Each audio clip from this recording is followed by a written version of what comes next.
आश्रम, ये हॉल के ऊपर जो कमरे बने ना, किसी आदमी से हमने अनुबंध किया था आज से 3 साल पहले। वो होटलों का धंधा करता है, उसकी थोड़ी मोड़ी हमारे प्रति श्रद्धा थी। तो एक दिन वो बैठा था 3 साल पहले, बोले कोई आज्ञा? इनका एक ही आज्ञा है कि हॉल का छत डलना है और हम पे सीमेंट नहीं, तो या तो सीमेंट दो या मनीराम दो।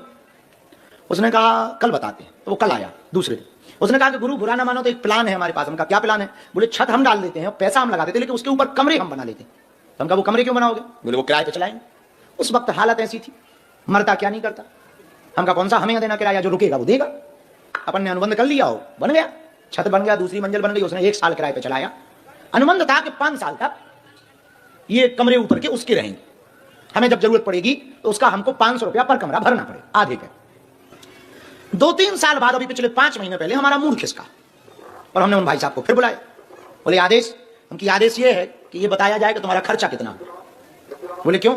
हम कहा कि अब हमें ये धंधा बंद करना और हम ये फ्री चलाना चाहें। बोले फ्री नहीं चल सकता, हमारा पैसा फंसा, हम जो फंसा है वो हम दे रहे हैं, निकल आए। तो उसने कहा कि आपने अनुबंध कर रखा है 5 साल का। उनका वो उस परिस्थिति में कर रखा था, इस परिस्थिति में हमारा गुरु कह रहा है कि यहां सब कुछ फ्री होना चाहिए। तो उसको रुपया दिया, तो उसने हमसे एक बात कही जाते जाते कि आप घाटे का सौदा कर रहे हैं, 1 साल हम चला चुके और आपको इतना रुपया देना पड़ेगा। हम कहा देखो तुम बिजनेसमैन हो, घाटा और फायदा तुम्हें दिखाई पड़ता, हम तो गुरु हैं, यहाँ क्या घाटा और क्या फायदा, यहाँ तो सब बढ़िया है। बिजनेसमैनों को घाटा दिखाई देता है और फायदा दिखाई देता, अपने राम को क्या लेना देना। तो दूसरे चेला मिला, उसको 52 साल में लड़का हो गया। उसने कहा कि हमें कुछ देना है। हम कहा हमें काहे को दे रहे, इसको दे दो, ये फ्री हो जाएगा।